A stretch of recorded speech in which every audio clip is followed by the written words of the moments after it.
Ciao a tutti. I'm Roger Bissell, and in this week's episode, I am so lucky and blessed to finally have an opportunity to sit down with Pcina, a wonderful winery in Tuscany, in Castelnuovo Berardenga, but with Maria Borsa. So, ciao Maria, welcome. Ciao Roger, thank you so much for having me here today.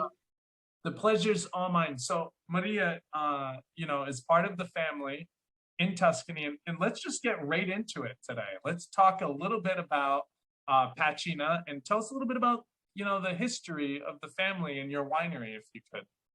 With pleasure. So as you say, Pācina is in Castelnuovo Berardenga, which is this village on the southest part of Chianti. And Pācina is the name of the place before the name of the winery. In particular, it has an ancient history behind, because Pācina was a monastery from the 10th century, and then it became a farm a few centuries later. There's been many different families that own this place until my family got it in 1933, so it's almost a century that we are here.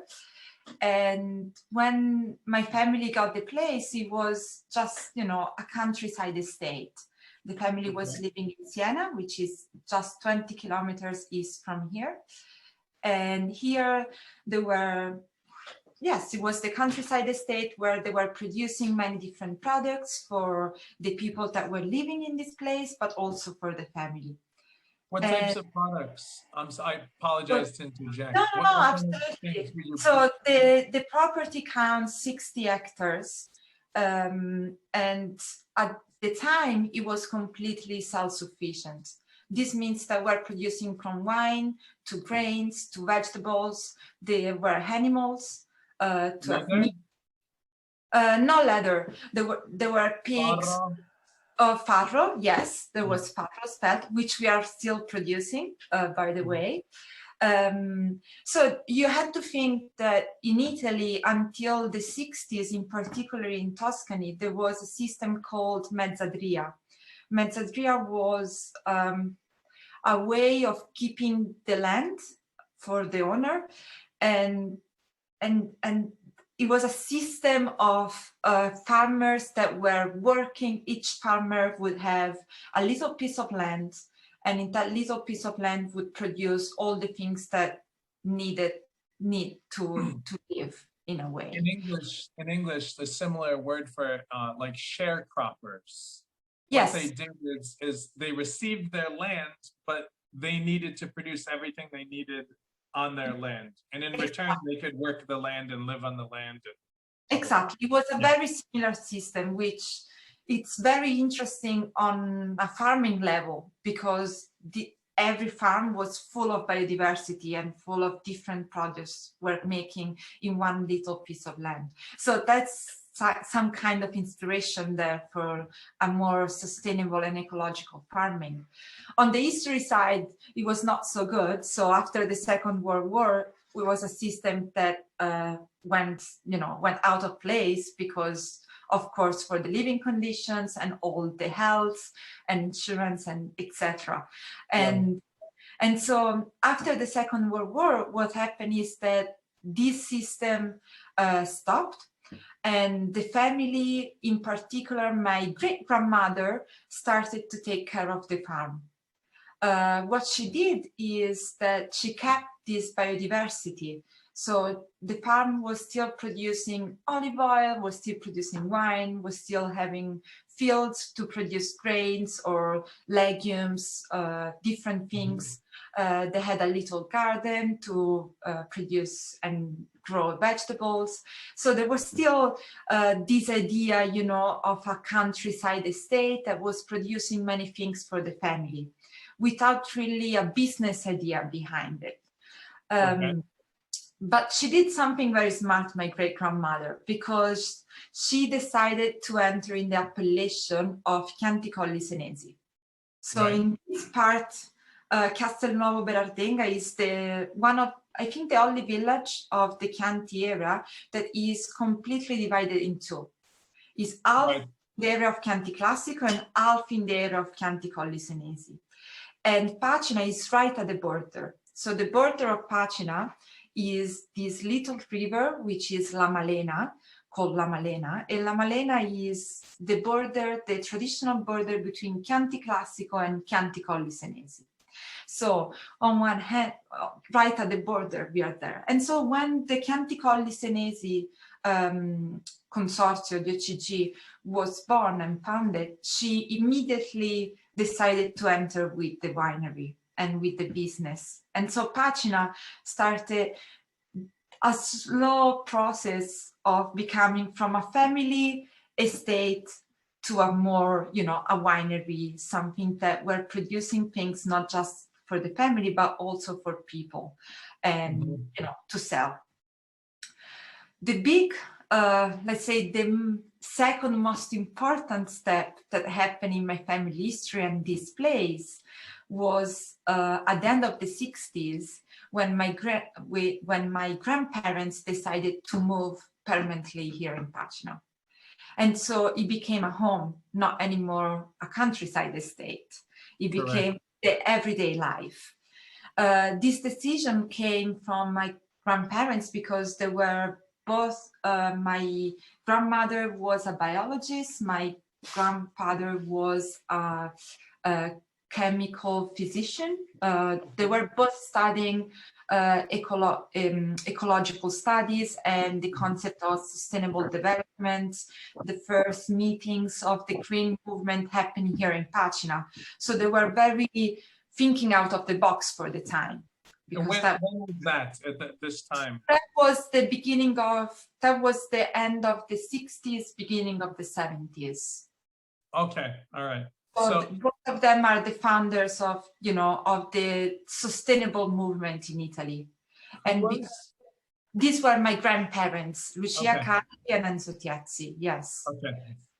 And they decided to move to Pcina to have a more sustainable life, to go away from the city life. So that was, something that also for the family was shocking, was a completely different way of living. And, this was the countryside house in a way, in a beautiful place, but that was, making a difference in the way someone wanted to live their life. I understand this life completely because I grew up on a farm completely self-sufficient, that same way. Yeah. So you perfectly understand the difference. The commitment. The commitment as well. Yeah. And then I would say that the winery and the farm as it is now, it's something that it's my mother project. So at the end of the 80s, she's an anthropologist. She's called Giovanna. So my mother, Giovanna, she's originally an anthropologist. So she studied something different, but she was born and raised in Pcina. And at some point, she decided that she wanted to take care of Pcina. And she understood that the wine was something very special here, was something that was always made without any difficulties, was easy to have a good product without doing anything. So she always said, her first vintage is in 1987. Yes, 1987, sorry, the English. No worries. And she said, of course, I didn't use any chemical products in the countryside because of my background. I was grown up as an ecological thinker, so I could not use any chemical in the countryside. And then I didn't know all the different enological practices that you could do on wine. So my ecological sensibility on a hand, and on the other hand, not knowing what really you could do with wine, made me do the first wine. It's a spontaneous fermentation wine without filtration, without the using of sulfites, without clarification. It's just fermented wine. And she said the wine was good. So I didn't even think of what I could have changed to make a better product, because it was something that was made. It was good. It was speaking of this land, and it made sense. It made perfectly sense for me. And so was it at that time, just I'm sorry to interject, was it 100% Sangiovese or was it mixed with Trebbiano? It's a good question. So when she started, there were she had 5 hectares of old vineyards. And as you probably know, the old vineyards of Chianti were not only Sangiovese. It was a mix of different varieties. You would have Sangiovese, you would have Canaiolo, Ciliegiolo, Trebbiano Toscano, Malvasia del Chianti, and the varieties were red and white. So it was really a blend in the field because it was only one harvest. It was not a blend in the cellar. It was a blend in the field. And so what she did for the first time in the Pcina history is that she went to select the best grapes of Sangiovese. So she started working only with Sangiovese at the beginning. She used the Trebbiano Toscano and Malvasia del Chianti for Vinsanto, which is another traditional wine from Tuscany. And then slowly she started also to use Canaiolo and Ciliegiolo in our wine. So, but at the beginning, it was a selection of Sangiovese. Okay. Exactly. But then obviously, you know, with the different I mean, that's another conversation with the different legislations and sitting on between 2 borders, Chianti Classico versus Polisanese, like what you can, but you're not actually producing a Chianti. No, not anymore. Since 2009, we are not anymore producing Chianti Colli-Senesi. We are still part of the DOCG. So if you come in the cellar, you will see in all the tanks and barrel Chianti Colli-Senesi to be. And then at the moment of the bottling, we don't bottle it as Chianti Colli-Senesi. We just bottle it as Toscano. But this otherwise, yes. It depends on the different legislation. Yeah.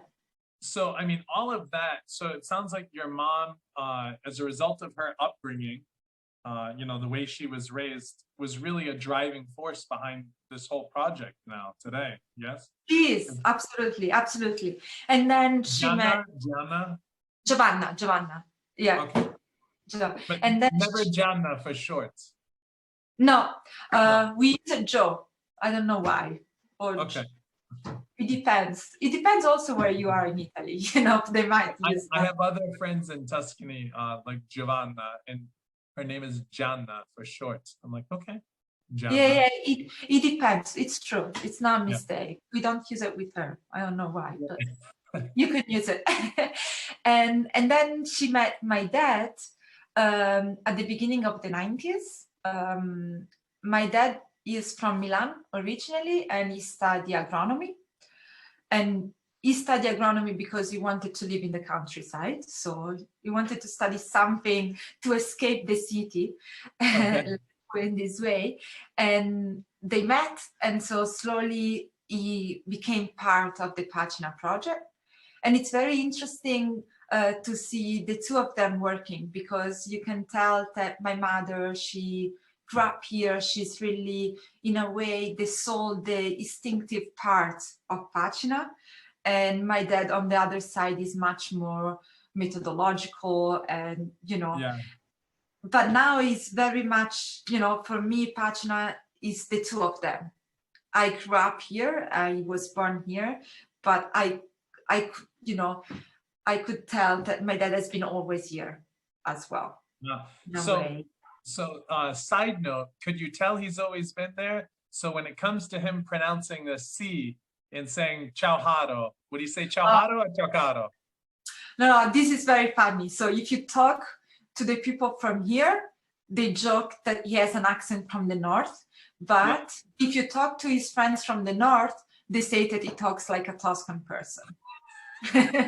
So, you know. He's in between now. He's in between. So do you have any siblings, Maria? I have a younger brother. He's still studying at university at the moment. But, you know, we both grew up in the farm. So as you probably know, there is no difference between life and work. You're part of something. You grow up being part of something. And he's doing now his own experience outside of the farm, in a way, studying something else, as I did as well. And yeah, I don't know where the future will bring him. So what did you study?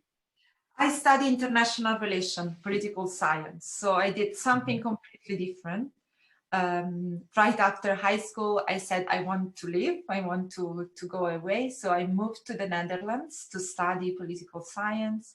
I travel a lot. I try to travel a lot. And while I was away, I understood that wine was part of me and Pcina was part of me. So although I was studying something different that I really love and I really enjoy, I used the time as well to do experience on wine. So I worked with few producers in France, and then I came to the States to work for a few months with our old importer in New York.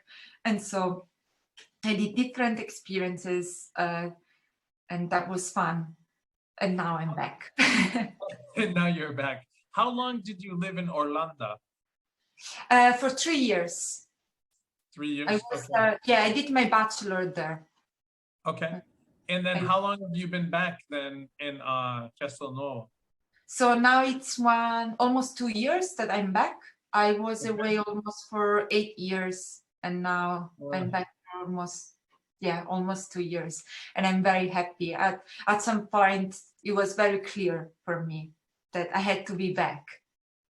So one of the questions that comes up, I know it can be difficult sometimes, how do you all find your way as a family and everyone finds their role within this farm, but also it is a business too. I mean, you're a farm, but you're operating a business. We live out of this. So, you know. How is that difficult to find each other, and how do you think you find success in that? I think, you know, I was, when I say at some point was clear for me to come back, that the decision was clear, I feel that I've been very lucky, you know, because my parents choose a life that I want to choose now and that I choose as well. And this made me experience and grow up with what means living in a farm, having a farm, being a farmer, you know, because we are a small family business. So we pass our time from the vines to the cellar to the office. There is, you know, it's life and work all together. And so this is something very, very intense on one hand, but I think as well very easy on the other hand, if it's, you know, if it's what you want. And so what happens as well on, you know, the family relation in a way is that thinking of, you know, we know each other, we know that we have different characters, we know that we have maybe something that we do better than something else. So I guess it's difficult to say that person has that role and that person has that other role. Okay. It's a combination of factors that makes an equilibrium, an harmony between the different tasks that a farms require and the different people that work in it. Okay. And in particular, in, you know, for us, it's not just wine. Of the 60 hectares, just 10 hectares are vineyards. The rest are olive trees, fields where we grow chickpeas, lentils, spelt. We have 20 hectares of forest. We have a small vegetables garden. We have a guest house. So the days are very different between one another. And the task may be very different from one another day by day. Mm-hmm. And so I think it's a question of time. You know, my parents have been always work together now for almost 30 years, 30 years, I can say. And I cannot think of proper division of role. Okay. That's part of the farm.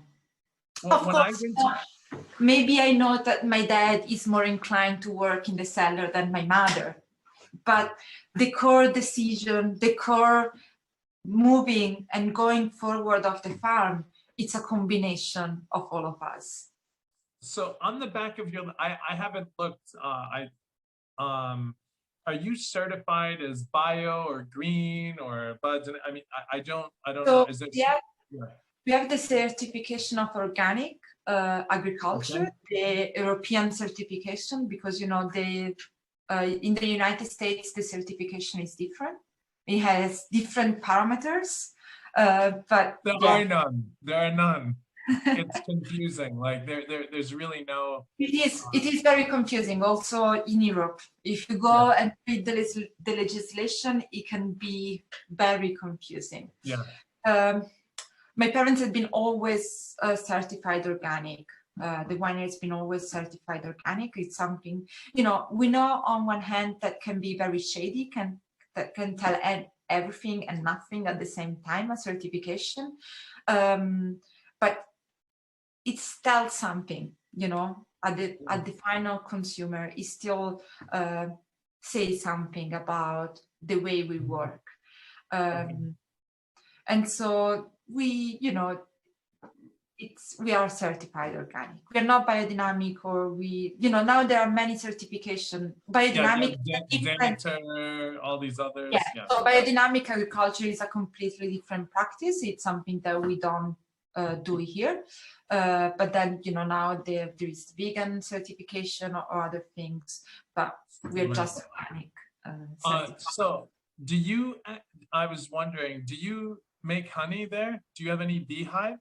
No, we don't make honey. No. Okay, I was just wondering. No, we have a lot of, you know, we work a lot with biodiversity and different crops, and something that, you know, also to keep bees and to attract insects in the farm, which are absolutely fundamental for agriculture and for a clean agriculture. They are, the base. But no, we don't produce honey at the moment. We don't know in the future. Well, I know that you have such a beautiful property there, and when I drove up to it, I love how everything was kind of surrounded around. You know, you had the office, the computer, and then the guest house, but it looked like it was an old well, like an old where they would get water from. Like we have many wells around here. So most of the well comes, some are well, and so they get water from the earth, but others are wells that get water from the roof. So we get all the rain water, and this is something that, for example, I use for the vegetable garden. But otherwise, for the rest of the farming, it's all dry farming. So the vineyards, we don't use, or for obviously. Yeah. It's absolutely dry farming. You know, we are very lucky on this part of Chianti.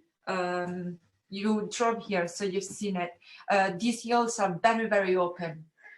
So on one hand, we don't have problem of humidity, but on the other hand, the kind of soil is what is known as tufo di Siena. So it's a mix of sand and clay. And clay, it's like a sponge. So even if it rains, it depends on the season, but when it rains, the sponge gets all the water and then releases it very slowly. And so, you know, it's a soil that remains quite humid quite easily, but doesn't have humidity on the superficial side. And so we don't have problem of sickness. What are some of your favorite things? What is your favorite thing to do? Or a couple of your favorite things to do? You know, there are different. What I love about what I do now is that there is such a big difference on the seasons. And now every time I'm like, this is my favorite season, and then next season I'll say, this is my favorite season because there is this. So now in winter, I love it because now it's, for example, it's beautiful because it's the end of winter on one hand, which is a very slow moment for us and for the nature as well. So you really follow the natural rhythm. But now it's really the awakening of the nature. So we have the first trees that are flowering. And so it's beautiful to be outside and doing, you know, the final part of the pruning in the vineyard. Or, for example, I spend the weekend planting potatoes because, you know, we produce a small vegetable garden. But then at the same time, I love harvest time when, you know, you start I normally work in the cellar during harvest time, and, you know, the magic of natural fermentation just starting over the night, and all the process of a juice that is coming wine and how it shows during the vintage, or summer, where, you know, you have all the nature that explodes. You have vegetables, you have the fruits, the grapes that are growing, you have fruits on the trees. Normally it's when we have more people coming to visit us, and so it feels like being, you know, every day feels like being in some country in the world, although you are still home. And so I'm not every day. I can't, of course, every day is not special, but you can really feel how different the life over a year is. So it sounds to me, because I can feel you, what you're saying, because it really is magical. Being on a farm every day is something new, and you get the opportunity to give life and watch things being created. And then every day presents a new challenge, because it is a farm. It is a farm. Yeah. We are farmers. At the end of the day, you know, we are farmers. So we live out of nature produce, and we try to do it in the most sensible way without destroying what is around us. It's a simple life. It's a life of hard work. Yeah. But it is very, very satisfying. It is. Because of all this. You get to see, you sleep well, you eat well too, because of, you know, you're getting all your produce. But what I was going to ask is have you have any dreams or vision, you or your family? Do you have any visions for the future? Any exciting news you'd like to share with us coming up? Well, I think we're going to work more on the biodiversity of our farm.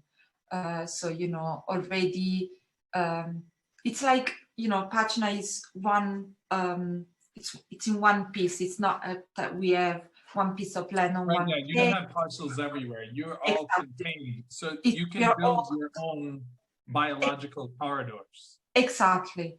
And so since the beginning, my parents work with the idea of biodiversity. This is why we don't have 60 hectares of vineyards, but it's just the smallest part actually of the farm. Right. And so I think something that we think about every day, and we try to improve and understand how to do it more deeply, is how to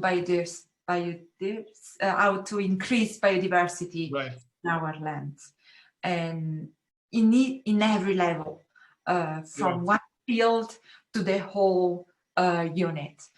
So this is something that we're working on, that you know, can be a simple increasing of a vegetable garden, or rethinking completely a vineyard.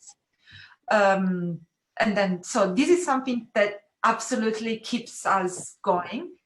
And then, well, what can I say? They're going to be soon again the new vintages of Pcina in the US market.